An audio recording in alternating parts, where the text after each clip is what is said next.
이 시간 시편 93편의 말씀 보겠습니다. 시편 93편입니다.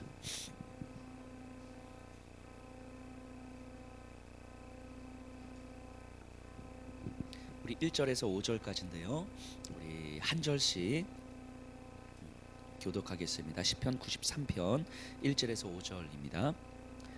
여호와께서 다스리시니 스스로 권위를 입으셨도다. 여호와께서 능력의 옷을 입으시며 띠를 띠셨으므로 세계도 견고히 서서 흔들리지 아니하는도다.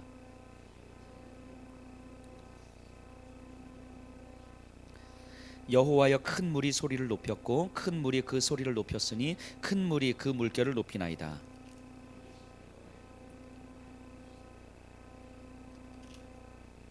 함께 고백합니다. 여호와여, 주의 증거들이 매우 확실하고 거룩함이 주의 집에 합당하니 여호와는 영원 무궁하시리이다. 아멘. 자, 우리 1절을 좀 잘 보세요. 제가 다시 한번 읽어볼게요. 여호와께서 다스리시니 스스로 권위를 입으셨도다. 여호와께서 능력의 옷을 입으시며 띠를 띠셨으므로 세계도 견고히 서서 흔들리지 아니하는도다. 자, 정리하면 이런 거예요. 하나님께서 이 땅을 다스리시기 때문에 이 세계는 흔들린다, 안 흔들린다?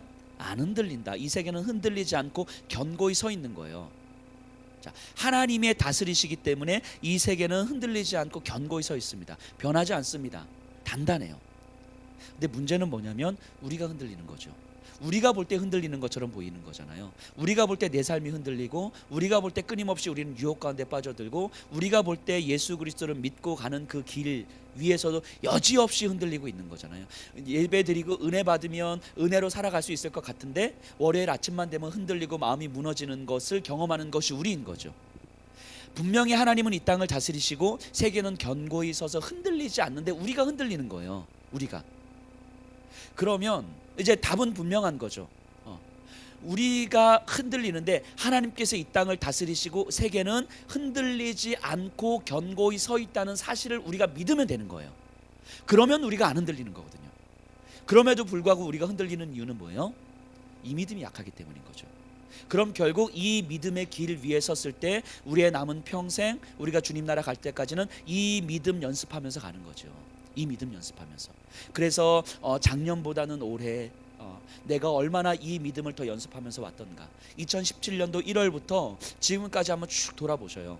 내 삶이 하나님께서 분명히 이 땅을 다스리시고 이 세계는 분명히 흔들리지 않고 견고히 선다고 했는데 내 삶은 그렇게 흔들리면서 왔는데 2017년도 1월에 시작했을 때부터 지금 12월에 지금 이르기까지 내 삶이 좀 덜 흔들리는 삶의 방식으로 왔던가, 아니면 여전히 계속해서 흔들리다 안 흔들리다, 흔들리다 안 흔들리다, 계속해서 여전히 이런 삶의 방식으로 오고 있는가, 뭔가 믿음이 좀 더 깊어지고 단단해져가는 삶을 살고 있는가, 아니면 그때나 지금이나 좀 비슷해져 있는가, 한번 돌아보셨으면 좋겠습니다. 분명한 건 이 세계는 흔들리지 않는다라고 하는 거예요. 우리가 흔들릴 뿐인 거죠. 하나님은 우리를 향하여서 마음이 변하지 않으신다는 거예요. 우리를 향한 약속도 변하지 않으시는 거예요. 우리를 들어서 어떻게 사용하실지에서도 하나님 변하지 않으시는 거예요. 단지 우리가 변하는 문제인 거죠. 이게 믿음이죠. 이게 믿음. 그렇기 때문에 믿음은 내가 믿는 것이 아니라 이 땅이 하나님의 계획과 다스림 안에서 이루어지고 있음을 보는 눈인 거예요. 이게 믿음인 거예요. 그 내가 열심히 믿는다, 내가 내 믿음으로 열심히 살아간다, 이게 믿음이 아니라는 거예요. 이거는 믿음으로 인해서 나타낼 수 있는 나의 어떤 행위일 뿐인 거죠. 믿음은 이 땅이 하나님의 계획과 다스림 안에 이루어지고 있음을 바라보는 눈인 거예요. 그러니까 하나님의 계획과 다스림 가운데 이루어지고 있음을 바라보는 눈이 있으면 그것에 나를 맞추면서 가면 되는 거거든요. 그럼 변화되지 않고 흔들리지 않는 삶을 살아가는 거거든요. 근데 내 눈이 거기에 있는 것이 아니라 바로 눈앞에 있기 때문에, 내 시선이 내 삶의 현실에 계속 있기 때문에 흔들리는 삶을 바라보고 끊임없이 내 마음을 빼앗아가는 이 땅에 유혹된 것들을 바라보기 때문에 내 삶이 계속해서 흔들리는 거죠. 계속해서. 우리가 25일 날 우리 성탄 예배를 드렸는데 예수님께서 어디서 태어나시죠? 예? 예, 베들레헴 베들레헴에서 태어나세요. 구유에서 태어나시지만 지역적으로 베들레헴에서 태어나세요. 예수님이 베들레헴에서 태어나신 이유가 뭐냐면 로마의 황제가 호적 조사를 한 거예요. 호적 조사를. 그러니까 이 요셉과 마리아가 어쩔 수 없이 베들레헴으로 갔어야만 하는 거예요. 베들레헴으로 가서 마침 이제 임신을 했으니까 거기 가서 이제 아들을 낳은 거거든요. 그러니까 로마의 황제가 호적 조사를 하지 않았으면 굳이 베들레헴으로 갈 리가 없었고, 베들레헴으로 가지 않았으면 예수님은 베들레헴에서 안 태어나셨을 거예요. 그럼 로마의 황제 때문에 예수님이 베들레헴에서 태어나셨네요. 그죠? 로마 황제한테 우리 가이사 아우구스토에게 감사해야 되겠어요. 자, 그런데요, 구약 성경을 보면요, 미가서 5장 2절에 보면 하나님께서 뭐라고 말씀하시냐면, 베들레헴 에브라다야, 너는 고울 중에서 작은 고울이나 너에게서 이스라엘을 다스릴 자가 나오리라. 그는 상고에 영원부터 있었느니라. 이렇게 이야기를 하시죠. 자, 예수님께서 메시아가 베들레헴에서 태어나신다는 것은 로마의 황제 이전에 구약에 이미 예언되어 있는 말씀이에요. 그러면 우리가 이렇게 생각해야 되는 거죠. 하나님은 구약의 미가 선지자를 통해서 예언을 주셨어요. 베들레헴에서 메시아가 태어날 거라는 예언을 주셨어요. 그러면 그 예언을 하나님은 이루어 가시는 거죠. 이루어 가셔서 베들레헴에서 예수님이 태어나게끔 하신 거잖아요. 하나님이 계획하시고 하나님이 진행하시는 일인 거죠. 여기에 누가 사용됐다고요? 로마의 황제가 사용됐다고요. 로마의 황제는 자신의 권력을 이용해서 호적 조사를 명령한 것이지만, 우리의 시선이 이 땅에만 머물러 있으면 로마의 황제의 권력에 의해서 예수님이 베들레헴에서 태어난 것처럼 보이지만, 사실은 하나님의 계획하심은 그 이전부터 있었고, 하나님은 그 예언을 이루시기 위하여서 역사 속에서 간섭하시는 거예요. 계속해서. 그래서 로마의 황제를 이용하시고 그 상황을 이용하셔서 베들레헴에서 태어나게 하신 거죠. 우리의 눈은 로마의 황제와 이 땅에 있느냐, 하나님의 예언과 계획하심에 있느냐, 어디를 보느냐에 따라서 우리의 생동 양식은 완전히 달라지는 거죠. 믿음이라는 건 이런 거예요. 하나님의 계획하심과 하나님의 진행하심과 다스리심을 내가 보고 있느냐 하는 거죠. 이것을 바라보면 로마의 황제 앞에서 내 삶이 흔들리지 않는 거예요. 그 하나님의 계획하심을 바라보고 그 하나님께서 일하심이 이 땅에 여전히 이루어지고 있고, 나는 그 하나님을 바라보고 있기 때문에 이 땅에서 살면 되거든요. 그 하나님의 계획에 맞춰서. 근데 내 눈이 그 하나님의 계획과 일하심을 바라보지 못하면 흔들리는 거라고요. 다니엘서에 보면요, 다니엘서 1장에 보면 바벨론이 예루살렘을 무너뜨리는 장면이 나와요. 근데 우리는 이런 질문을 던져보는 거죠. 다니엘서 1장 1절과 2절에 보면 하나님께서 예루살렘을 바벨론 느부갓네살 왕의 손에 붙이셨느니라 이렇게 표현돼요. 자, 그리고 우리 이런 질문 던져봐야 되는 거죠. 바벨론이 강하고 이스라엘이 약소국이어가지고 예루살렘이 무너졌는가, 아니면 예루살렘의 무너짐은 하나님의 일하심이었는가? 이 질문 던져봐야 되는 거죠. 이 질문의 차이는, 이 대답의 차이는 어디에 있습니까? 우리가 무엇을 보느냐에 있는 거예요. 힘의 논리, 현실에서 힘의 논리를 바라보면 바벨론, 강대국 바벨론이 약소국 이스라엘을 무너뜨리는 장면인데, 우리가 믿음의 눈을 들어서 바라보면 하나님의 백성이 하나님의 말씀을 듣지 않는 것에 대한 하나님의 진노의 과정으로 이스라엘의 무너짐을 바라보게 되는 거죠. 그러면 우리가 바벨론의 느부갓네살 왕을 두려워하는 것이 아니라 진노하시는 하나님 앞에 회개하는 게 중요한 거죠. 바벨론의 느부갓네살 왕에서 우리가 흔들리지 않는 거예요. 하나님의 말씀 앞에서 이 세상이 여전히 흔들리지 않고 있음을 바라보는 거죠. 요셉 스토리 우리 잘 아시죠? 요셉의 고난, 이 고난의 연속은 정말 재수가 없고 운이 없어서 맞게 되는 절망과 고통인가, 아니면 하나님의 일하심인가? 이 질문의 대답은 어떤 차이입니까? 우리가 무엇을 바라보느냐의 차이인 거죠. 무엇을 바라보느냐. 우리의 현실 앞에 우리의 눈이 계속 집중되어 있으면 요셉은 고난의 절망인 거예요. 자살하지 않은 것이 감사할 정도로 고난의 연속을 살고 있는 거죠. 하지만 하나님이 약속하셨고 하나님의 계획하시고 하나님의 다스림이 있다라는 것을 우리가 바라볼 수 있다면, 요셉의 순간순간을 통하여서 우리 하나님께서 요셉을 어떻게 만들어 가시는가를 보게 되는 거죠. 우리가 이 질문을 던질 때 이것은 과연 단순한 절망인가, 아니면 하나님의 일하심인가? 힘의 논리의 문제인가, 하나님의 일하심인가? 우연의 문제인가? 하나님의 일하심인가? 우리의 시선이 어디에 있느냐에 따라서 우리가 덜 흔들리는 삶을 사는 거예요. 성경은 분명하게 선포하는 거죠. 이 세계는 흔들리지 않는다고 이야기하는 거예요. 하나님의 다스림 안에서. 우리가 흔들리기 때문에 이 세상이 흔들리는 것처럼 보이는 거죠. 내 마음이 천국을 지옥을 한 주간에도 수십 번씩 왔다 갔다 하시잖아요. 그렇죠? 주님 나라 갈 때까지 우리가 그렇게 살겠지만 그럼에도 불구하고 작년에 비해서 올해 조금 더 단단해진 삶을, 올해보다는 내년에 조금 더 단단해지는 삶을, 이렇게 믿음이 조금씩 성장해 가는 삶, 이것을 성화라고 하지 않습니까? 예수 그리스도를 믿는 사람들은 우리 주님 나라 갈 때까지 이 성화의 삶을 살아가는 거예요. 2017년도 한 해를 돌아보시면서 내 삶이 어떻게 12개월 동안 어떻게 이루어져 왔는가, 내 신앙이 어떤 방식으로 전개되어 왔는가 한번 진지하게 돌아보세요.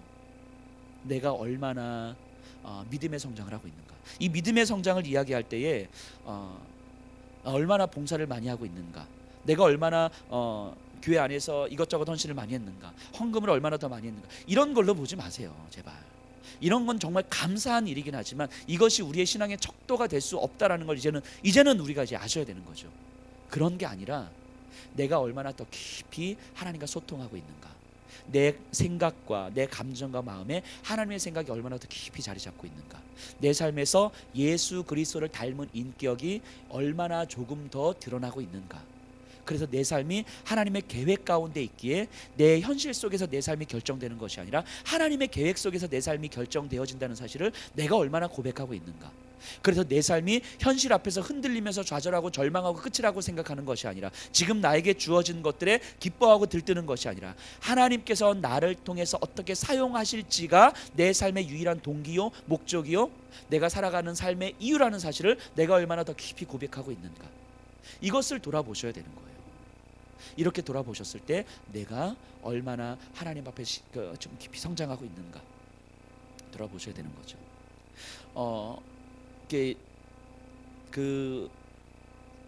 선교, 근대 선교의 아버지라고 불리는 사람이 윌리엄 캐리라는 사람이 있어요. 윌리엄 캐리 이야기 잠깐 하고 제가 말씀을 좀 마치려고 하는데요. 이 윌리엄 캐리 이 이름 정도는 좀 기억하고 계시면 참 좋겠습니다. 이제 물론 예수 그리스도가 선교의 시작이시죠. 좀 더 멀리 보면 하나님이 선교의 시작이시고 예수 그리스도를 통하여서 사도 바울을 통해서 선교를 열어가시지만, 흔히 오늘날 우리가 말하는 선교라고 이야기할 때는 이 근대 선교의 아버지하면 윌리엄 캐리, 인도 선교사 윌리엄 캐리를 좀 꼽습니다. 이게 18세기 1761년에 이제 정말 구두수성공의 아들로 태어나서 19세 때 회심을 하고 20대 어느 날 이렇게 이런 꿈을 꿔요. 윌리엄 캐리가 그 원주민들이 있는 그 섬들에 있는데, 그 원주민들이 큰 십자가가 옆에 이렇게 있는데 그 옆에 십자가를 옆에 두고 이렇게 길을 걸어가는 원주민들이. 근데 이 길 끝은 벼랑인데 벼랑 끝에는 이제 불못이 이렇게 있는 거예요. 근데 큰 십자가를 옆에 두고 사람들이 걸어가면서 다 이렇게 불못에 다 빠지는 거예요. 이 꿈을 꾼 거예요, 이제 윌리엄 캐리가. 그래서 이렇게 땀을 뻘뻘 흘리면서 이제 악몽인 거죠. 일어난 거죠. 그러면서 어떤 생각을 했냐면, 내가 경험한 예수 그리스도의 십자가가 이 옆에 있었음에도 불구하고 왜 이 사람들은 벼랑 끝으로 가서 불못에 빠질 수밖에 없었던가. 아무도 이 십자가가 어떤 의미가 있는지를 설명해 주는 사람이 없었고, 그러니 저들은 그 십자가가 옆에 있었음에도 불구하고 십자가의 의미를 알 수가 없었고, 그래서 십자가가 옆에 있었음에도 불못에 빠져 죽을 수밖에 없었구나. 그러면서 나는 내가 이 십자가를 가르쳐주고 전하는 삶을 살아야 되겠구나 라고 이제 그때 이제 마음을 품습니다. 그리고 이때부터 윌리엄 캐리가 이 세상을 바라보는 눈이 조금씩 바뀌기 시작합니다. 예수님이 이 세상을 어떻게 바라보셨는가, 이 세상을 바라보시는 그 예수님의 시선을 이제 연습하기 시작해요. 예수님은 이 세상을 어떻게 바라보셨던가, 예수님은 이 땅 예루살렘 성전을 어떻게 바라보셨던가, 예수님은 저 과부와 고아들을 어떻게 바라보셨던가, 예수님은 정말 세리 마태를 어떻게 바라보셨고, 수로베니게 여인을 어떻게 바라보셨고, 사마리아 수가성 여인을 어떻게 바라보셨고, 이 땅의 사람들을, 이 땅을 어떻게 바라보셨는가를 연습하기 시작합니다. 그러면서 윌리엄 캐리가 했던 유명한 말이 있죠. 하나님으로부터 위대한 일을 기대하고 하나님을 위해서 위대한 일을 시도해라. 하나님으로부터 위대한 일을 기대하고 하나님을 위해서 위대한 일을 시도해라. 그러면 많은 사람들에게 선교의 동기부여를 하고 본인이 직접 인도 선교사로 갑니다. 자, 영국에서 이제 인도로 쭉 떠나가는데 배를 타고 가니까 한 5달 정도 걸렸어요. 5달 정도. 자신의 아내가 있었고 아이들이 있었는데 5개월 동안 하게 하고 그다음에 이렇게 인도에 딱 도착을 했는데 뭐 지금도 그렇지만 그때 당시에는 뭐 1700년대 인도는 뭐 말할 것도 없는 거죠. 영국의 식민지였었고, 근데 그 삶은 이제 고통 자체였었던 것 같아요. 질병에 걸렸고 자신의 아들 한 명이 말라리아로 죽고, 그리고 항상 거기서는 죽음의 위협 가운데 긴장된 채 살아야 됐기 때문에 윌리엄 캐리 아내는 심각한 우울증을 12년 동안 앓다가 이제 결국 죽죠. 윌리엄 캐리 아내도. 이런 시간들을 이제 윌리엄 캐리가 겪는 거예요. 그리고 동료 선교사가 돈 가지고 튀고 도망가고, 동료의 배신을 당하고 목숨의 위협도 당하고, 그렇게 그럼에도 불구하고 헌신적으로 했는데 7년 동안 열매가 한 명도 없는 거예요. 회심자가 한 명도 없는 거죠. 이 정도 되면 이제 선교 포기해야 되는 거 아니겠어요? 그렇죠. 윌리엄 캐리의 일기 중에 이런 글이 있더라고요. 저녁 무렵에 나는 하나님의 부요하심과 약속에 대한 신실하심을 느꼈다. 나는 모든 근심을 하나님께 내어 맡길 수 있었다. 설사 내 생명을 잃어버린다 할지라도 나에게 이런 일이 맡겨진 것으로 기뻐하리라. 이 윌리엄 캐리의 이 상황 속에서 이 일기의 내용이 받아들여지시나요? 설사 내 생명을 잃어버린다 할지라도 나에게 이런 일이 맡겨진 것으로 기뻐하리라. 이 상황 속에서 하나님의 부요하심과 약속에 대한 신실하심을 고백하고 있는 거예요. 이게 이해가 되세요? 이게 어떻게 이런 일기를 쓸 수 있을까? 어떻게 이런 글을 쓸 수 있을까? 그 숱한 시간을 보내는 가운데 그 하나님의 다스리심과 그 하나님의 다스림 안에 있는 이 세상은 변화되지 않는다라고 하는 그 진리를 윌리엄 캐리는 그 상황 속에서도 고백하고 있는 거 아니겠습니까? 우리 5절 보세요. 93편 5절.